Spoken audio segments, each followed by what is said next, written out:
My name is Robin Beckman, and I will be presenting Case 3. What are the facts of the case? Anthony D. Elonis had a wife and 2 children, and a relatively stable job at an amusement park. After his wife took his 2 children and left him, he began making threatening comments on Facebook about her under the pseudonym Tone Dougie. His wife then went to court and testified as afraid to the judge, convincing them to issue a protection order against Elonis. He was also fired from his job at the amusement park for threatening his coworkers over Facebook. His former employer decided to contact the FBI, who then began monitoring Elonis' activity on Facebook and eventually arresting him. Elonis stated that his posts were artistic in nature and that he never meant to carry out his threats.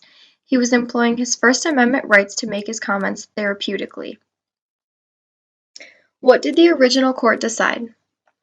The original court decided that Elonis was found guilty and convicted him on 4 separate counts of transmitting threats. He was sentenced to 4 years of federal prison.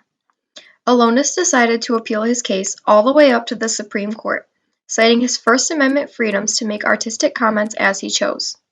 Once the case reached the Supreme Court, they overturned his conviction in a 7-2 decision. Why did the Supreme Court overturn the lower court? The Supreme Court overturned the lower court because they thought that, quote, the legal standard used to convict Elonis was too low, but they refused to state what they thought that standard should be. The court also stated that First Amendment issues were not necessary in reversing Elonis' conviction, instead referring to the reasonable person standard as a means to convict him. They thought that if Elonis was aware of his wrongdoing, as any reasonable person in the described situation would be, and his comments were meant to be intentionally threatening, he should be found guilty. What are some examples of things you can say on Facebook and not be charged with a crime? As long as what you're saying on Facebook cannot credibly threaten others or be qualified as hate speech or a hate crime, it is generally safe to say. So things such as, I hate the government, my boss was really annoying me today, or the war on terror is stupid, I think we need to bring our troops home. Provide people with an outlet to express their discontent and exercise their First Amendment rights without harming or threatening others. Was the Fourth Amendment at issue in this case?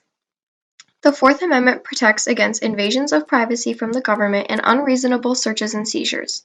There was no question of an invasion of Elonis' privacy. He was very outspoken and his comments were openly made. This case has more relation to criminal intent and First Amendment rights. According to Terry Collins' article on CNET.com, quote, Monday's ruling means Elonis' case will go back to a lower court that will determine whether he meant what he said or if he was exercising his right to free speech. This sentence means that Elonis' criminal intent on the basis of the reasonable person standard will be examined. If Elonis was actually being artistic and using these comments therapeutically, then he would be found innocent.